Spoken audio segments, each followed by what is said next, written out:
I thought I'd start today's video somewhere a little different, out here just outside my sewing studio on the west coast of Scotland, overlooking the Firth of Clyde. It really is one of those days where you get all seasons at once. This morning we had bright sunshine, then suddenly hail, followed by heavy snow that actually settled, only for the sun to come back out again and melt it all away. And now, well, you can see it's bright sunshine again, but I do think we'll get more of the same. In my last video, I introduced the pattern we're going to use for this skirt, and I've already gone ahead and cut out all of the pieces. So today we're going to start sewing it together and bringing it to life. Let's get inside where it's warm and dry and a lot more suitable for sewing. Before we start joining anything together, let's just go over the interfacing. The instructions ask you to apply interfacing to your inside yoke pieces. That's pieces 1, 2, 3 and 4. And this goes onto the wrong side of the fabric. Now do be careful here, especially with pieces 2 and 4. You'll have 4 fabric pieces for each of those. So you need to make sure you're choosing the correct 2 to apply the interfacing to. And this is really important. Your side yoke pieces need to be mirror images of each other. So the notches should be on opposite sides, not the same. The notches are your guide here. Once that's done, we're going to move on to assembling the yoke. You'll see the pattern refers to outside pieces. These are simply the pieces without interfacing. The ones with interfacing are your inside layer, and we'll use those later. Before you start pinning, a really important tip: keep your front and back pieces separate because they look very similar and it's very easy to muddle them up. Your front pieces are pattern pieces 1 and 2, and your back pieces are pattern pieces 3 and 4. I like to keep mine in 2 separate piles like this. It just avoids confusion. Now we're going to start joining the yoke pieces together. Start with the front. Take your centre front yoke piece and place the 2 side front yoke pieces on either side with right sides facing together. Then do exactly the same for the back. Take your centre back yoke piece, place the side back pieces on either side again with right sides facing in. Now a really important detail, look for your notches. The seams we're stitching here are the edges without notches. So when you're pinning, match up the unnotched edges. These are seams 1 and 2 on your pattern.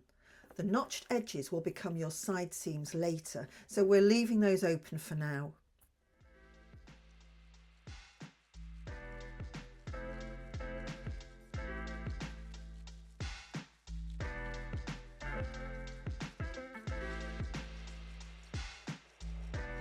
Once everything's lined up, go ahead and stitch those seams. And just take your time here. Make sure everything is sitting nice and flat as you sew.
Now we're going to move on to the drapey pieces, and these are the beautifully pleated sections that sit over the yoke. You'll notice these pieces feel a little different to handle, and that's because they've been cut on the bias.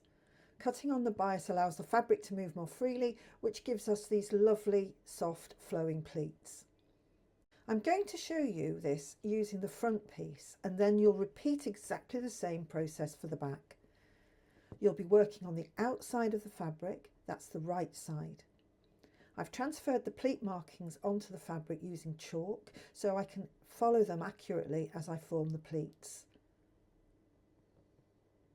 Start on one side and follow the arrows, gently guiding the fabric into place, and then move across and do exactly the same on the other side.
Once both sides are in place, this is what your drapey piece should look like.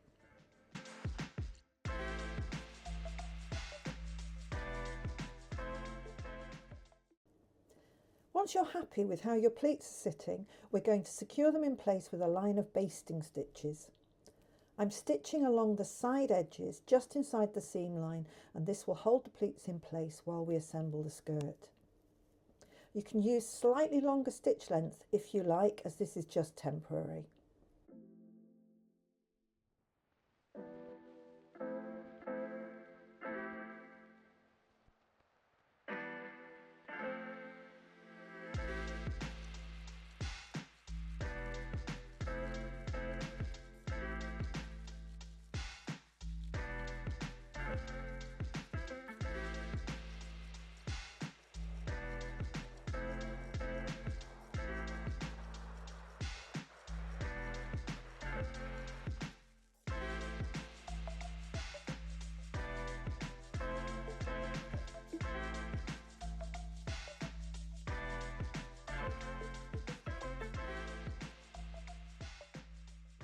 Now we're ready to attach the drapey piece to the yoke.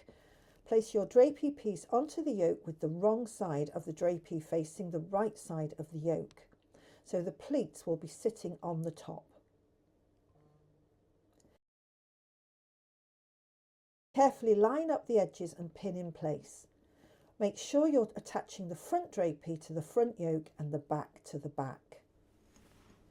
There's a degree of stretch in this top drapey piece which allows you to be able to fit it exactly to the front yoke.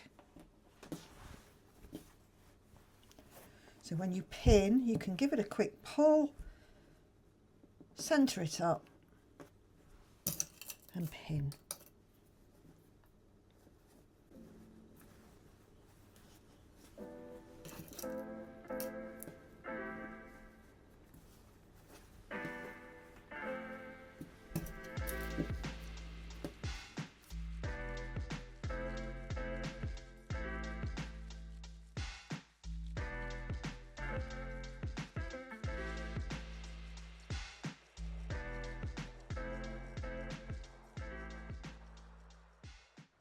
And there it is, all in one piece.